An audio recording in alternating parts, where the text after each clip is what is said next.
All right, welcome back to Fly Fish Live, another interview show. We've got an exciting one here today. Jen Ripple from Done Magazine. Just before we head over to Jen, don't forget to subscribe to our YouTube channel and hit that notification bell. And also follow us on Facebook and Instagram at Fishcoin. And you'll stay up to date with everything that's going on at the moment. And also, don't forget, hashtag FlyFishLive on all your fishing photos and stuff all over social media, because we will be having a little competition later on. So we'll be going back through those hashtags and you could just find yourself with a lucky prize. We also have a special Patreon page. And your Patreon page, you get live updates, early updates, and also you'll get you'll get live updates early. Also, you'll get you'll get shown on the screen on each video, and you'll get recognized for being one of our patrons. So all support really helps. Takes quite a bit to get this content out there, but we really appreciate everyone's help. Anyway, enough of that. We're gonna head straight over to Jen. Jen, how are you? Hey, Josh, I'm good. Thanks for having me. It's been a while. Whereabouts are you over there in the States? I am in Tennessee, Dover, Tennessee. So in the land between the lakes. Yeah. How's the weather over there?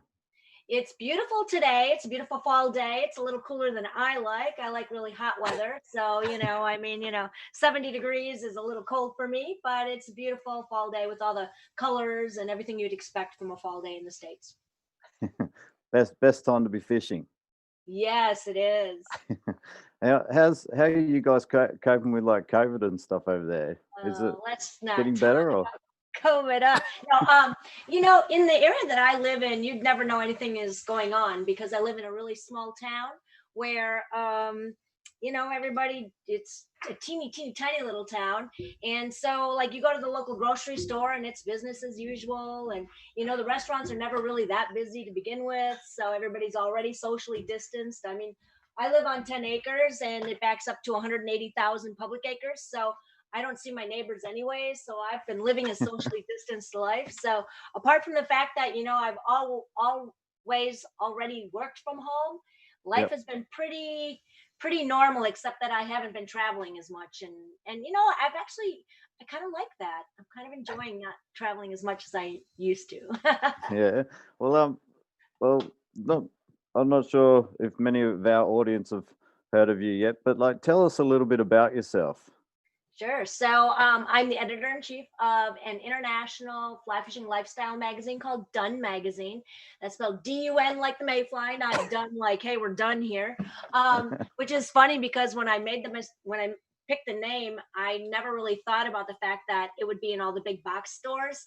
And you'd have these little high school kids that would look it up and someone would come in and be like, hey, do you carry Done Magazine? And they'd put in D-O-N-E and be like, no, But so Done Magazine is caters to the female fly angling audience. So about 98% of our authors are women and they're everyday anglers. So we tell the everyday angler story. We don't tell the story that is regurgitated that the professional angler has told to a million different outlets. It is all stories that are from the heart, women taking their children out, women in any kind of breast cancer or addiction programs that have found fly fishing through that kind of self-help. They write stories for us, as well as young children, young girls write for us as well. So we tell the everyday angler story. Nice. We got Noah online. He's just come and said hi, Josh. Hey Noah, he's actually in a competition at the end of this month, and he's coming up against Lewis, a couple of young guns in the USA team. Should be a good match. Oh, I can't wait. I do remember now. I remember back. It was a while ago. It was back in 2014. I helped you out with a with a calendar. Yes, you ended up I think, what was I, Mr. October or something You like were that? Mr. October. how, I how love did it. Yeah. It was the hot guides in and out of waiters calendar. did it sell well? It did sell well. In fact, everybody keeps asking us to do another one. So maybe we'll have to do one and spit it out at the end of this month. So, get your waiters out and take some pictures for us. There was a few with half waiters, wasn't there? Yes, there were. All right. So how did you get into fly fishing, and when did you start? So I started fly fishing about 2008 or so. So not really that long ago, 12 years or so. And I actually started out by tying some flies. So I took a fly tying class first and fell in love with everything that was fly fishing from that point forward. That was in the winter. And then when the ice was off the river in the area that I was living in, I just spent all my time after work in the river teaching myself to fish. And it was like this big black hole, you know how that goes. It's like all of a sudden you discover fly fishing and then the rest of the world disappears and all you want to do is just fly fish. So It- that became my life. I couldn't imagine not working in fly fishing now. And the funny thing is that all of my friends that were like my really good friends before fly, I still keep in contact with some of them, but I would say the vast majority of all of my social circle and my friends are all part of the fly fishing community now. it's a pretty addictive thing to get into. Oh my gosh, so addictive. What's your favorite fish to catch on the fly? Anything saltwater. But I will say that I think my favorite, and it's not a game fish, but I really, really love to catch big jack. Like, Yeah. yeah, I love to catch big jack in saltwater. They're just What's really, really fun. what's your biggest? Oh my gosh, I don't even know how much it weighed. It was like this big. I have a picture of it. I caught it in Cuba when we were on a liveaboard, and the the funny thing is I didn't even know you could eat jack, but we ate that jack on that liveaboard for 4 days. And the big joke on the boat was, if you wouldn't have caught that, what were we going to eat? What's have you got like a favorite fishing story that you like to tell people? Oh my gosh. My favorite fishing story. Well, I guess it would probably be the story of the jack. So when I was in Cuba on the liveaboard, I was with the owners of Temple Fork Outfitters, the rod company, TFO Rods. And I happened to that day be so the way that the liveaboard worked was you lived on this big yacht for a whole week and you were with the same 7 other people. And every day there would be 4 skiffs that would come up and you would get on the skiff and you would go out and you'd fish the flats all day long. And then you come back at the end of the day and talk about your fishing stories. And so on this particular day, I was on the flats boat with Rick Pope, who is the owner and founder of Temple Fork Outfitters. And so I was super lucky. I was on the front of the boat at this moment, and this giant pod of these big fish start coming in, and the guy behind me starts yelling, "Tarpon, tarpon!" And I thought, those don't look like tarpon, but they sure are big. I'm gonna cast to him anyways. So I cast out there. He had a little crawfish pattern on. Cast out there, let it sink in front of him, and sure enough, one of these jacks he just scooped it right up, and away he took off. And I was under rod. I had a 10 weight in my hand, and I was underweighted, and he was just giant. And he took off. I don't even think he knew he was hooked while he kept swimming with everybody, all of his buddies for some time. And when I was almost in my backing, Rick turned around and asked the guide, he said, "Are you gonna, start the motors and go after him?" And he said, "No, she can fish it from here." And so Rick turns around and he says to the guide, your tip is going to be reflected. That's going to be reflected in your tip right there. And so fortunately for me, I had, a maker of great fly rods who understood how a fly rod works on the boat with me. And so he, was like putting me through all the ways that I should, like the angle that I should keep the rod at, instead of this giant bend that everybody thinks, a 45-degree is better, it's stronger, and you can use the butt section of the rod. And so we finally got this giant fish in, and we took some pictures, and then I thought we were going to put it back in the water because I put everything back in the water, right? And all of a sudden he just plops it on the floor right next to him and puts a towel over it, and he picks up, and we start heading back to the liveaboard. And I'm like, what is going on? Why is my fish there? Throw it back in the water, And brought it back in and took it right into the kitchen where the chef was. And he was like, "Oh my God, you caught, this big fish." And sure enough, we ate it in every way possible. We ate it raw, like sushi. We ate it in ceviche. We had it fried. We everything possible you could eat that jack. At the end of the trip, I was so sick of jack and spiny lobster that I never wanted to see either one of those on my plate again. Awesome. Did you see our show last week with Brandy in Alaska? No, I didn't. I have to watch it. What No, happened? I'll shoot you the link after. But yeah, she was down on the river. She'd caught some fish, but she's she fishes every single day over there in Alaska, pretty much until the water's totally frozen. And she said that I actually told her that you were coming on this week, and she said that she's keen to try and get involved with Dun, and I said, Awesome. oh, I'll have to mention it to Jen, and we'll have a chat. Let's do yeah. Tell her yes. Anytime. I'd love that. Well, tell us a little bit about Dun magazine and how it come about. Yeah, so I was writing when I first got involved in fly fishing. I was writing this a different blog. It wasn't fishing related in any way, and I started taking because I was a fly tyer. I moved from Michigan back to Chicagoland, and in Chicago, where I was living, right down the block, there was this little like rod building fly shop. Very very small and so random to just be like on this random street in Chicago, a fly shop, right? And so I walked in there, and the owner of the fly shop, Corin's Rod and Reel, he said, "Hey, there's this new magazine that's Midwest based. You should check it out." And the editor of that magazine is teaching a fly tying class on Thursday nights. So I was like, "Huh, I'm gonna come." So I went to the fly tying class, and I met him. And his magazine was he's a web programmer by trade, and he had written every single line of code for this page turning like magazine that was like not a thing at all back in this day and age. And I was like, wow, that's really cool. So I started writing. So after I got to know him, he asked if I would write a woman's column for that magazine. So I did. It was a Midwest fly fishing magazine, and I wrote that for a couple years, and then I really wanted to write an article for a woman's magazine. So in 2013, I looked around, beginning of the, like June or so, I looked around for a woman's magazine to write for, and there wasn't one. So that next week, I approached Kurt, who was the editor of A Tight Loop magazine, and said, "Hey, what do you think about helping me start a woman's fly fishing magazine?" And he said, "There's got to be one out there already." And I said, "Well, you look, I didn't find one." So he took a day and looked, and sure enough, there wasn't one. And so that was June of 2013. And by September, we had our first magazine.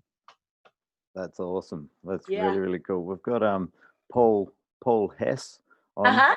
Hi, Paul. Yeah, he says hi, Jen. Hi.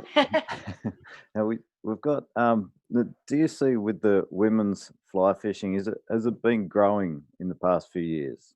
It has been growing like crazy. So when I first started the magazine in 2013, it was difficult. At that point, I was wearing boys' waders because I'm not really that big, bigger than I was in 2013. I'm just going to say. But at that point, I was smaller than I am now. And so I was wearing boys' waders. There wasn't really great, there was definitely not technical gear for women. Although women were on the rivers, you didn't really see them. I didn't know any women. And so when I first got into fly fishing, I thought that women were new to the sport. I mean, I had no idea. I thought, well, maybe April, Volke is like the first woman to ever fly fish. And then I was like, huh. Then I heard about Joan Wolfe, and I was like, oh, maybe Joan Wolfe is the first woman. Well, then I started doing this whole history program, and I did all this research and found out that the first book on fly fishing was written by a woman in the 15th century. And wasn't that women weren't involved in fly fishing and didn't make huge strides like the way we tie our streamers. The first streamer was tied by a woman. So it's not like women weren't involved. It's just that we weren't in the forefront of it. And so and then that was 2013. I started doing that. Then social media came about, right? And women really got involved in being involved in social media. And so women could see other women out there on the river having a great time, being, not being the best angler, but having a great time anyways. And I think that it's been a snowball effect. So since that time, I've seen, when Dun came out, then after that, and around the same time, there was a woman who was making a whole line of women's fishing shirts. And then, Fishy Wear leggings came out, and that's a whole like giant business that, Linda Leary from Fishywear has made with these great patterned leggings and great technical clothes. And then the big manufacturers started realizing that women were actually a great marketable group who wanted to buy good gear and needed good gear and were really active in fishing. We weren't just these like pretty little things that were on the river reading a book while our boyfriends or husbands were fishing, right? We actually really liked to fish, and we were avid anglers. And so as the big manufacturers, Orvis and Patagonia, Sims started making better women's gear, it just encouraged more women to get involved because, if you're uncomfortable on the water, you don't want to be on the water. But when your gear fits you correctly and you're comfortable on the water and you're not falling over because you're wearing your dad's wading boots, then it just encourages you to get out there more often, and you have a better time on the water. Then your friends see you have a better time, then you get them involved, and it's just been this giant snowball effect since. Nice. Do you find that, like, with the women that fly fish, do you find that they're just fly fishing for fun, or do you actually find that there's a lot of competitive women out there that like to go and compete?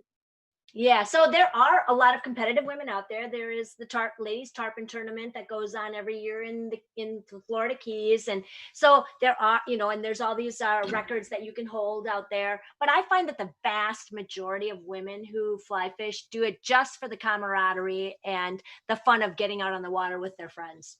Yep.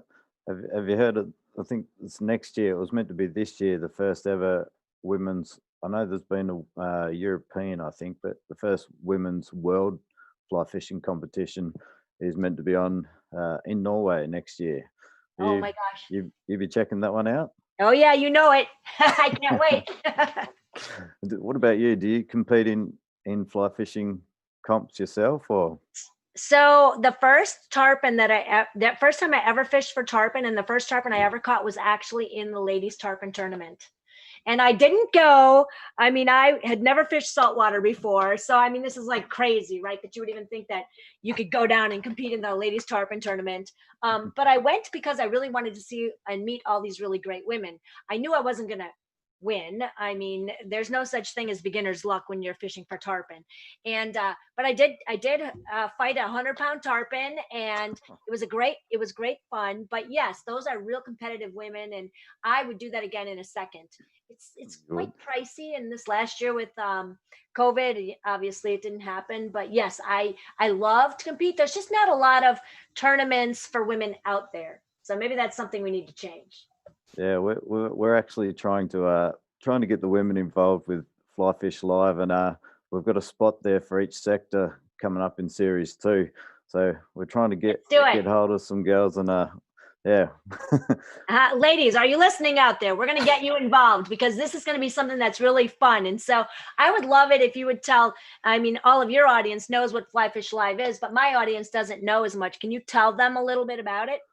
All right, so what Fly Fish Live is it's an international fly fishing knockout tournament. So you get 1 hour to fish and catch as many fish as you can, um, and size doesn't matter. It's more about the numbers. So it's, you can catch a fish under legal size as long as you get that in the net and hold it up. That counts. So it's how many fish you can catch in the 1 hour. If it's a tie game, at the end of the 1 hour, the person that netted the first fish will win. So I love it. it's a little bit different, and we're trying to get the women involved. We had any species to start with in Series 1. Then there was a few things that came into effect, and we've tightened the rules up just a little bit. Now it's only salmonoid fish. So any salmonoid fish. They're the only ones that count, but we're still getting, like, in the grand final last year, there was one guy, he pulled out 45 trout in 1 hour. Wow. In Ireland. It was quite exciting to watch. So we've been Wow. trying to get hold of a couple of women to have an exhibition match, which would be really cool if we could get that to happen before Series 2 starts. So if any of you girls out All right. there that are watching and want to give it a crack, get in touch with us, or send me an email at josh@flyfishlive.com, and we'll sort something out. But Series 2 starts around mid-November, and we've got another game coming up end of October, Halloween special with two young guns from the USA actually. Nice. Gonna fight it out. So yeah, I've got a question. What do you think of the sport of fly fishing as competition? Do you think it's like an even playing field? Do you think the men and women, is there an advantage for men, or do you think it should be a mixed competition, or do you think there should be men's competitions and women's competitions? I think that you could do mixed competitions and just women's competitions and men's competitions, because I don't think that it makes a difference. If anything, I had a really great spay angler say to me one time, a professional guy. He said to me, Jen, you know why women catch more fish than men, don't you? And I said, no, how come? And he said, because women emit a certain pheromone that attracts the fish. And I was like, whatever makes you sleep at night. So I say we could do combined. I think that'd be kind of fun. We could do a girls against boys kind of thing. We have been trying to find find a game that we can go man versus woman and just see, get it out there and fun stuff. Let's do it. Let's do it.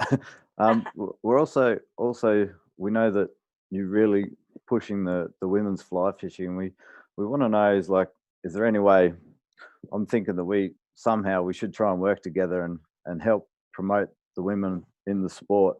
So maybe we can work something out together there. And I would love that. And I think too, now that everybody's kind of still doing the whole COVID thing where they're like fishing by themselves or they're watching stuff that's online, I think that this is the perfect time. So I say we get together and we do a Fly Fish Live with Dunn and maybe another, we get some women that represent Dunn on there and we get some men who represent whatever you want, and then we go at it. Sounds like a deal. We'll organise that one. All right. Do you have any Dunn representatives over in Finland? I don't know, but I bet I can find one. Awesome. All right. Well, we've got a new segment to finish up with. We've got a new segment. It's called The Final Five. Oh boy.